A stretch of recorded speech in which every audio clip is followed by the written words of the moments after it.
Virgo, hello. This is Scorpio Stellium here, your no bullshit tarot card reader. Gonna take a look at your predictions for the week of October 18th. Now, I do things a little bit differently than some of the other tarot readers that you have maybe watched. Not that you would ever cheat on me or anything like that, but I actually show you why I come to the conclusions that I do. So I'm teaching you tarot along with your reading, and I am also pulling astrology into the reading, so you're learning a little bit about that. And then at the end of every reading, I do a pick a card for what message you need to hear right now. So let's jump into it, Virgo. Let's see what's going on in your life this week. I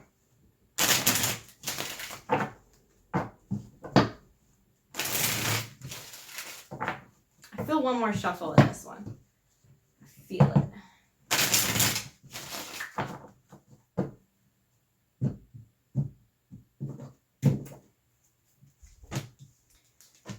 Oh, goodness gracious. The things that I see already. Okay, so we will clarify as we go along. Actually, I'll clarify at the end, but we'll get there. We'll get there. So we start off the beginning of the week. We work our way down to the end of the week. We start off here with the reverse Ace of Cups. So this is showing that you may be shut down towards love. You may be closing yourself off. You may be feeling just tired and burned out, and like maybe you tried for something and it didn't work out. Maybe you were even breaking up with somebody, or somebody's breaking up with you. I don't know. You know, there's love lost here, though. That's how the Ace of Cups starts the reading out. Upright, it's about being open towards love and like ready to receive it and jumping into something new. And so reverse, we're seeing like, no, I'm not there. I don't feel that. The reverse Four of Wands. This is a card that I often feel upright is symbolizing reconciliations, homecomings, and celebrations. So if I pull the Four of Wands when somebody's asking me, is this person coming back? Are we hooking back up? Are we reconciling? Are they coming back into my life? And I get it upright, I'm like, yeah, for sure. This is reversed here. So this is like, look, I don't feel the love right now. I'm closed off towards it. I don't feel like this person is coming back in. We're starting off with some negative feelings about love.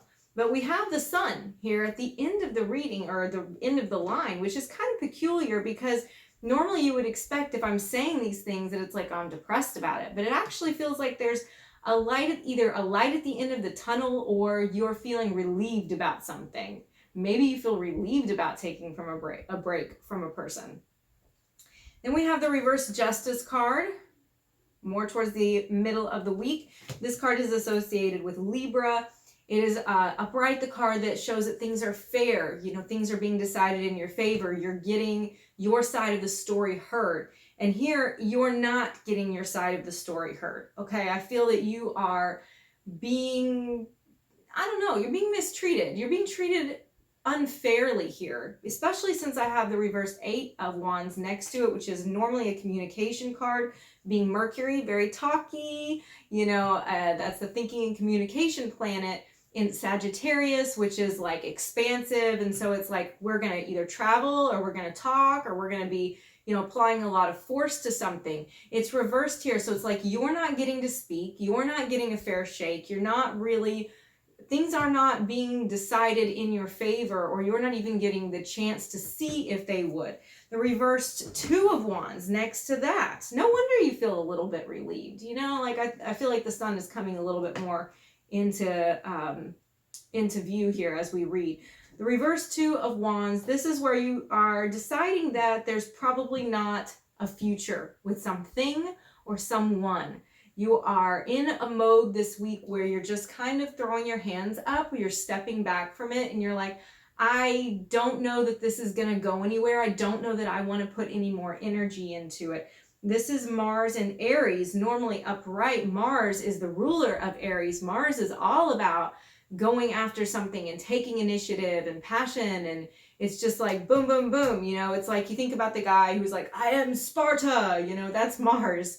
And Mars in Aries in its ruling sign is especially strong, is especially initiating. It's ready to go out there and go after something. This is reversed. It's like not there. Don't want to go after it. Don't want to deal with it.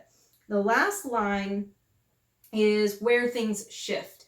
So even though the beginning of the week is kind of like feeling that you aren't wanting to put any more energy into a particular situation, it shifts at the end of the week because you go within yourself, you get some inner wisdom. You're like, what do I really want? What is best for me? Am I acting out of some wisdom here, or am I acting out of fear, or am I acting out of some other base emotion? And so this moment where you spend some time quietly with yourself with the Hermit card, ruled by Virgo, no less. So here you are. You're like, I actually, maybe I'm being a little bit too pushy with this, or maybe I'm making a rush decision.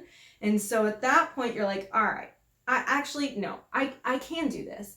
I don't want to let go of this yet. And so we have the Page of Wands. The Page of Wands is adventurous. It is a messenger card. It is about wanting to go out and actually do. It's action oriented, but it's action through verbalization. So you may be speaking to somebody because pages are messengers. But in the fire element, the wand cards, it's more about action. So action with words, if you follow me. It's like, I'm ready to build upon something. I'm ready to do something about it, but I'm going to do that by reaching out to somebody, by talking to them, by maybe getting together with them and making a plan. And then the last one is the Seven of Pentacles. This is when you put the work in and you expect a payoff. You've put all of the effort into it. And that's why I think you're not ready to just be like, okay, throw my hands up, fuck this, I'm done. Because Saturn in Taurus, Saturn being the taskmaster, okay, where we put in work. Saturn is all about work. And the reason is because, okay, in the sign of Taurus, Taurus is about beauty and having the nice things in life, you know, being comfortable. We put the work in so that it'll pay off, so that we'll be happy and comfortable and content. And you're like, yeah, I'm going to wait for that a little bit longer. I've put too much into this to back down now. So let's go ahead and clarify some of these cards.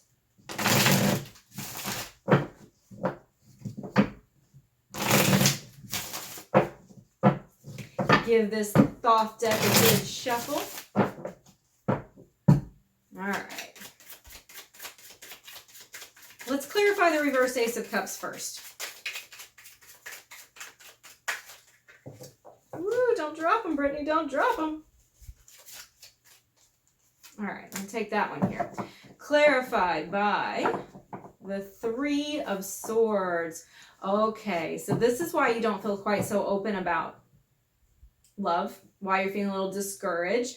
Okay, so we have the Three of Swords is Saturn and Libra. Saturn, again, being hard work, it being lessons, it being where we struggle, okay? And Libra being so relationally oriented, that's where you get that card that is suffering in love. It's heartbreak in love. It's difficulties in romance. In the traditional Rider-Waite, which is the one that I'm reading with here, that's the card that has the heart and the three swords stabbed through it. It's like, oh, you got me, you know? It's the same energy here. Let's clarify the reversed Four of Wands, although I'm not really sure that we need to, because I think we get what's going on.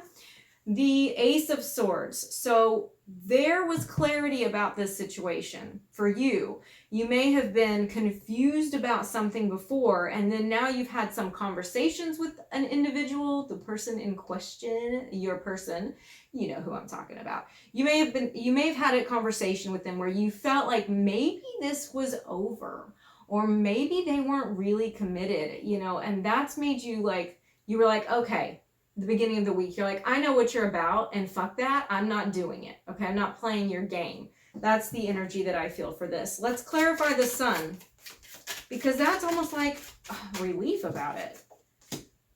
The Ten of Swords, okay. This here, okay, Sun in, yeah, Sun in Gemini. So I had to look at it and I'm like, is that how they drew the Gemini symbol on here? That's funny. Okay. This is when we are feeling betrayed. Okay.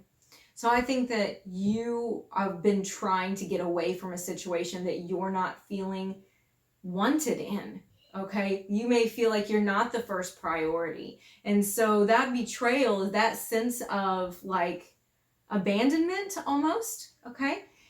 that is why we're getting the Sun card, because you feel like this is probably best for you. It's been such a battle, it's been such a struggle that we come to a point where we're like, maybe it's just better to call it. That's the mode that you're in the beginning of the week. Okay, why are you not getting a fair shake here? Why are you not really being heard? Since I'm clarifying really a line of 3, I'm going to pull more than one card.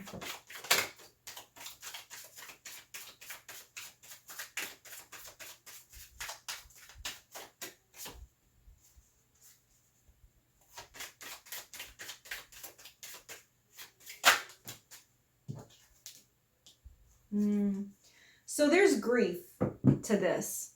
Okay, so first of all, this card that's clarifying is the same card, the 7 of Pentacles, that's down here. You have put in a lot of work. And I think that you know that you deserve better than what you've gotten. It's like 7 of Cups is clarifying here with us too. This is Venus in Scorpio. It is very intense. It is when we overdo it emotionally. So I think here we're getting the energy of, again, burnout, being emotionally exhausted with a situation, exhausted with the way somebody's actions towards you have been. And then the place the energy shifts is always interesting to me. In a week when I'm doing things chronologically and then I'm like, everything sucks, and then, no, it doesn't suck quite so bad. Or vice versa. I'm always interested in those energy shifts. So we're going to take a look at this Hermit card, especially since it's symbolizing you. Virgo is very important. Okay, so we have the Fool. That's interesting. The Fool is where we have fresh energy, where we start anew, okay? It's the number 0 in the major arcana, and zeros are like, you know, the cosmic egg. This is the weirdest way to explain it, but it's in a book. Like, I didn't make this up. Okay, like the 0 is like the potential. It's the egg, like before it hatches. Okay, it's like, oh, what could this be? It could be a chicken or it could be an alligator. We don't know, but it still has this like feeling of excitement because it's the unknown. We're stepping into the unknown. We're going to have a little bit of faith about it. But what I see as it clarifying the Hermit card is that it's saying, I want to give this another shot. And that's the conclusion that you come to, is that you're not ready to give it up and you do want to try again. Okay, and then what do we get? That is, wow, cool. Okay, so it looks like you're getting some commitment. You're getting somebody actually saying they're going to try. They're going to work harder at it. I'm going to get better. I'm going to do better, baby. That kind of stuff, okay? That's with the Hierophant, which the Hierophant is the card for marriage. It's the card for advice. It's the card for doing things the orthodox or traditional way. It's Taurus's card, so you may be dealing with a Taurus. You could be dealing with Libra. That energy is here as well. I know Scorpio's energy was in here a bit also. And then we have the 4 of Pentacles. So this is showing me that we're establishing something. We're building upon something, and we're ready to put the word Capricorn's in here as well. Capricorn is also in here. So we're building upon something, trying to make it real. Trying to make it something we can hold on to. So it ends with a more optimistic attitude than what the week began with. Let's pull your card for your message from the universe or the divine, whatever you like to call it, of what you need to hear right now. And I will choose 3 cards. Well, I'll choose 3 cards. You'll choose 1 card. And I'll tell you what your message is. All of the messages may resonate to some level, but one of them really truly is meant for you. So please stick with whatever your gut instinct is.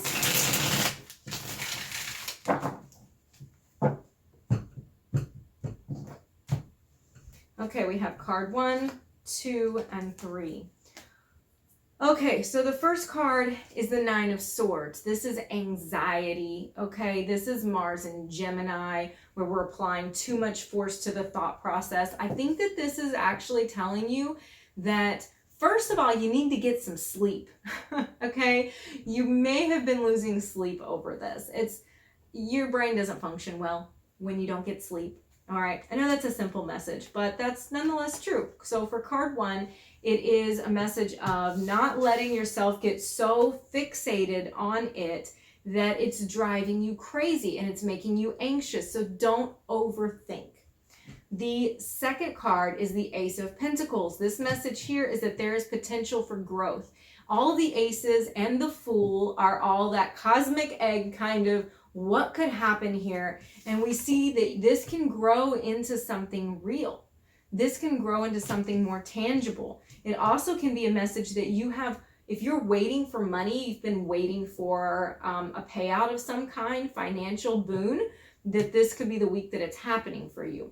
The last message is for the third card is the Star. And there is hope, there is healing, there is reconciliation. There are these things that you have wanted, the calm after the storm. If you feel like everything has been like all over the place and your life is just blowing around and you can't control it, the Star is saying that this is the week that things are finally going to start calming down and that you need to have hope and the faith that it's going to do so.